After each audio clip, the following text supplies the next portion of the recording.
Bienvenue sur la chaîne L'Histoire oubliée. Le 12 octobre 1492, le célèbre navigateur italien Christophe Colomb découvre le continent américain pour le compte des monarques catholiques espagnols. Mais les manuels d'histoire ont oublié d'inscrire le nom d'un homme qui 180 ans plus tôt avait déjà foulé le sol d'Amérique. Je vous présente l'empereur et le grand explorateur Mansa Abubakar II. Nous ne connaissons rien sur sa date de naissance ni sur sa jeunesse, seulement qu'il héritera du trône après la mort de son oncle d'un empire débutant du Mali, avec une bonne partie du désert du Sahara jusqu'aux grandes forêts de la côte ouest africaine, faisant dès lors de son royaume le plus riche et le plus vaste de la planète de tous les temps. Aimant les voyages et attiré par l'exploration, il quittera de nombreuses fois son palais pour explorer son immense empire. Abubakar se mit une idée derrière la tête en voyant l'océan Atlantique et se persuadera qu'il sera possible d'atteindre l'extrémité de l'océan. Il fera venir des ingénieurs du Tchad et Sénégal, connus pour construire des navires, l'aidant ainsi à lancer une flotte de 200 bateaux. Il constituera les équipages de marins, commerçants, constructeurs, artistes, guerriers et hommes instruits. Il fournira des rations alimentaires suffisantes pour 2 ans. Après plusieurs mois en mer, un seul navire reviendra. L'équipage expliquera que les navires ont été aspirés par un puissant courant, faisant disparaître de l'horizon tous les bateaux. Mais l'empereur ne se découragera pas. Et en 1311, il prendra la tête de la 2e expédition avec plus de 3000 navires, donnera le trône à son frère Moussa et embarquera sur l'un des bateaux pour naviguer vers cette destination inconnue dont il ne reviendra jamais. 3 années passèrent jusqu'au jour où apparut un navire de la flotte malienne sur les côtes africaines.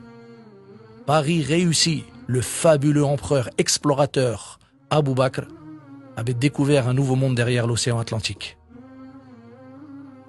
L'équipage expliquera que l'empereur Abubakar II est resté sur ce nouveau continent, établissant dès lors des contacts avec une tribu locale, débouchant ainsi sur des échanges commerciaux avec elle. Ce navire déchargera sa cargaison, impressionnant ainsi Moussa, le nouveau empereur du Mali, de son contenu.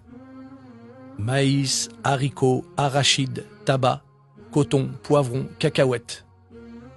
Mansa Moussa, le frère d'Abubakr, développera la culture de ces denrées du Nouveau Monde et permettra de déclencher une explosion démographique dans cette région d'Afrique. En échange, le roi du Mali enverra des ovins, bovins, pintades, riz et le mil, ouvrant ainsi pour la première fois dans l'histoire de l'humanité la route du commerce maritime entre l'Amérique et l'Afrique. L'histoire universelle nous apprend que la plus grande relation entre ces 2 continents n'a pas commencé par l'esclavage des hommes comme on pourrait nous faire croire, mais plutôt grâce à l'exploration d'un empereur amoureux des découvertes et des voyages. Le premier à décrire les exploits de Mansa Abubakar II est le grand encyclopédiste et historien Shihab ad-Din al-Umari, en 1340 dans son extraordinaire ouvrage intitulé « Voix des regards sur les royaumes des grandes villes », suivi par le père de la sociologie, le grand Ibn Khaldoun, en 1377, dans son fabuleux livre « Discours sur l'histoire universelle ». En 1494, l'historien italien Pierre Martyr d'Anghiera, dans son livre nommé « Le Nouveau Monde », et en 1554, l'historien espagnol Francisco López de Gomara, dans son livre appelé « L'histoire générale des Indes », écriront que Christophe Colomb avait déclaré avoir trouvé des commerçants africains déjà présents sur le sol américain. Enfin, en 1976, l'historien et professeur Ivan Van Sertima de l'université de Rutgers dans le New Jersey aux États-Unis a tenté de retracer le voyage de cet empereur. Des analyses chimiques, des pointes d'or découvertes par Christophe Colomb sur des lances en Amérique montrent que l'or provenait d'Afrique de l'Ouest.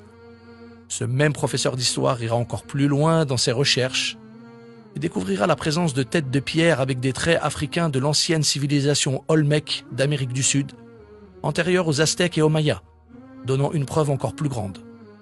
Mansa Abubakar quitta ce monde en laissant derrière lui un trésor pour l'humanité, devenant ainsi celui qui a ouvert les portes de la mondialisation amorcée par l'expansion des conquêtes et l'essor des sciences.